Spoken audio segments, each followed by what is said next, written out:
Hey everyone, welcome to part 1 of Completing the Square, Chapter 4, Section 3.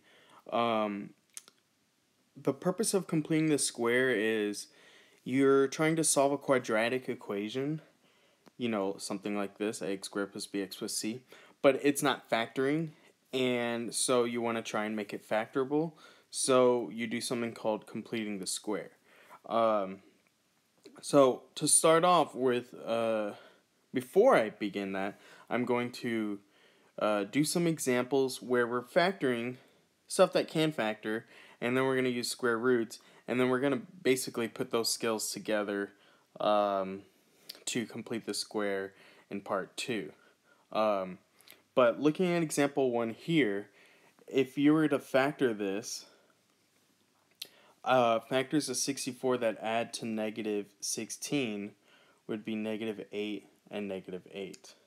Okay, so you'll write your answer as x minus 8 times x minus 8 equals 100 right now. I'm going to leave that 100 alone. I know you're used to subtracting it to the other side, but if you did that, it wouldn't factor. And the instructions are saying factoring and square root, so we will square root that 100 in just a little bit. Now, we have two x minus 8s, so if they're multiplying together, then that's like saying x minus 8 squared, okay?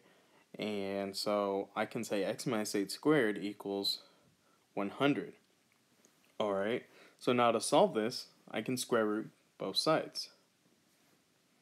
So when I do that, I'm left with x minus a. I'm just left with what's in the parentheses, but I'm left with a plus or minus 100 over here. I'm sorry, plus or minus 10. Alright, and then I just need to plus 8 and plus 8. And then I have my setup for my two answers. So x is going to equal 8 plus or minus 10. So what's 8 plus 10? And then what's 8 minus 10? Those will be your two official answers. So it looks like I get 18 and negative 2. Alright, so we just figured out what x was. Okay, so see how it's kind of putting together things from the last couple sections. We did factoring, and then we've done square rooting, and so it's just putting those two together.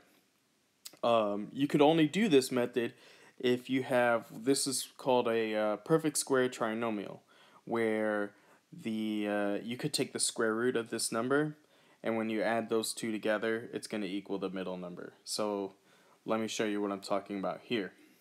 You see how you have 49? What's the square root of 49? Plus or minus 7. So if I want to show my work here, I would say factors of 49 that add up to 14. That's 7 and 7. So I'm using positive 7 in this one. So you can write x plus 7 times x plus 7 equals negative 8. Or you can just jump to this step right here, x plus 7 squared equals negative 8. And now we'll square root both sides.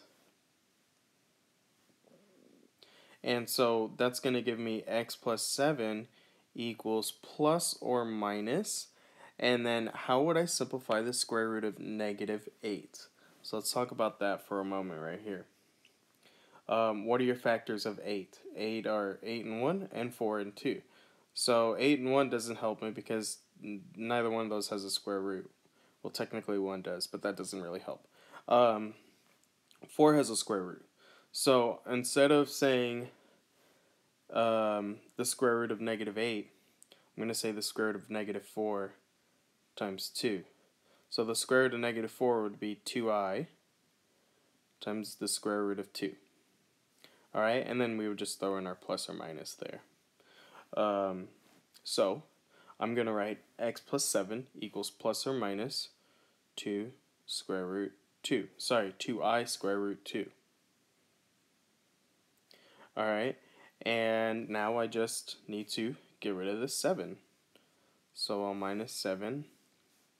And so I have x equals negative 7 plus or minus 2i square root 2.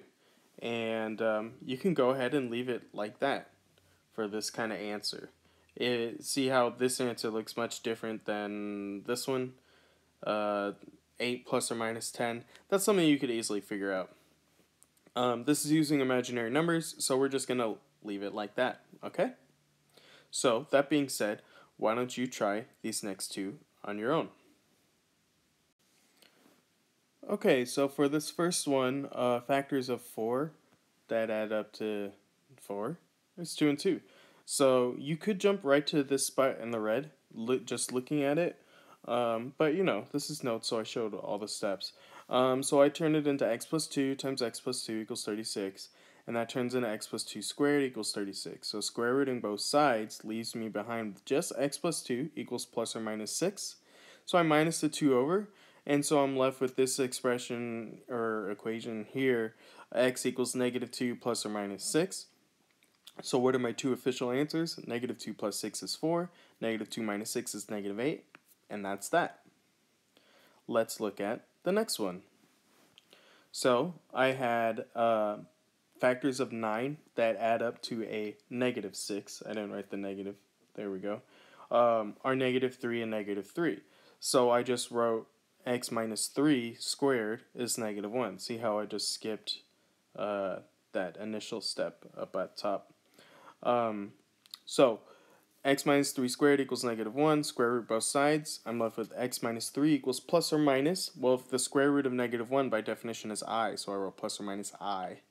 And so I added 3 to the other side. And I got x equals 3 plus or minus I. And that's that.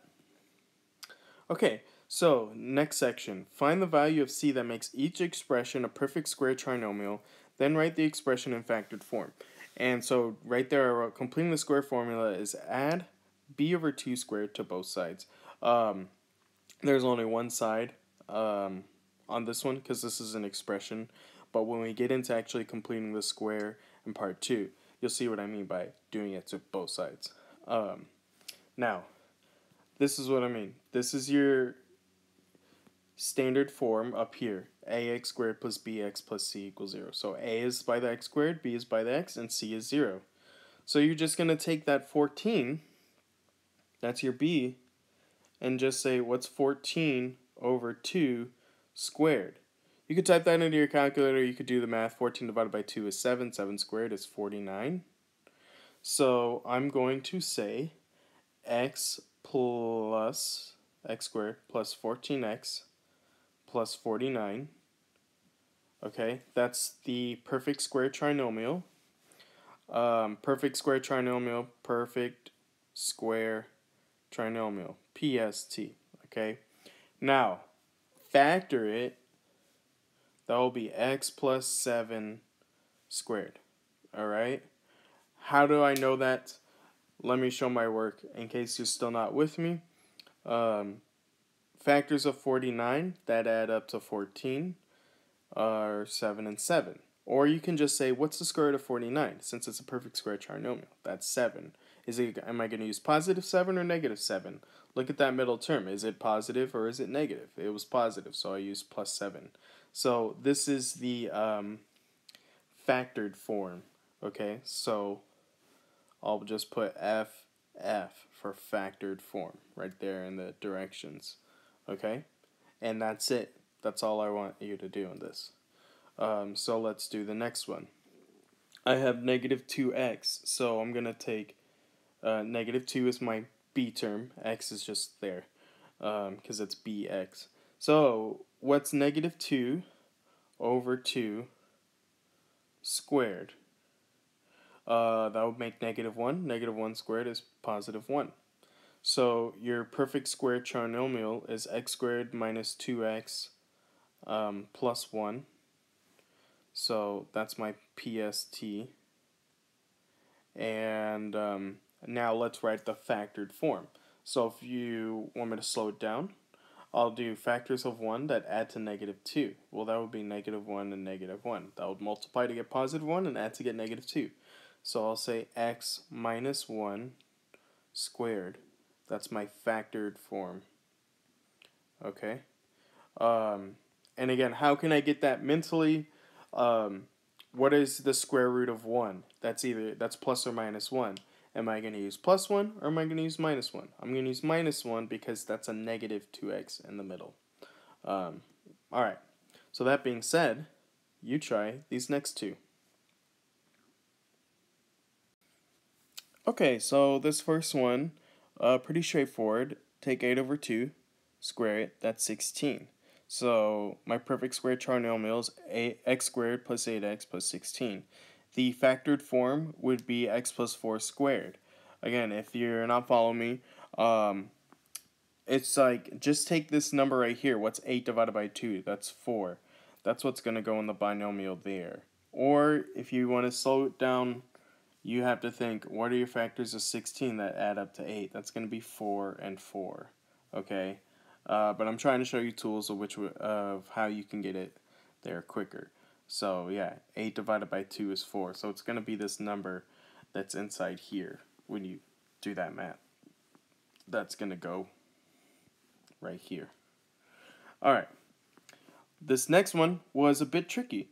So that's because you're left with a fraction. Anytime you have an odd number for your b, you're going to wind up with a fraction.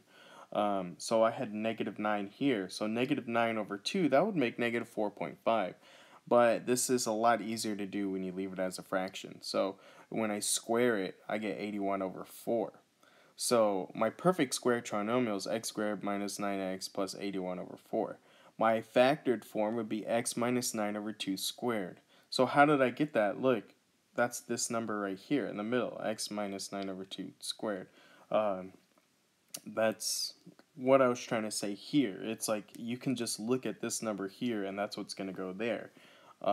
If you look at the other examples, 14 over 2 made 7. 7's right there. Negative 2 over negative 2, or positive 2, made negative 1. Negative 1 is right there. So with this one, it's harder to see because, you know, if I were to do this and I were to write 81 over 4 and negative 9 at the top, I don't know why I changed to a marker, but yeah, it would be very hard. You'd be sitting there thinking about it for a long time, I would think. So I wouldn't even worry about trying to do that step. It's just pick up on the patterns, okay? That's really the main takeaway, alright? So I'm going to end part 1 here, and then part 2 will be completing the square with actual equations and kind of putting it all together. But before we do, if you're one of my students watching this, find the quiz on Google Classroom or scan this QR code or type in this URL right there. And that's that. I'll see you next time. Bye.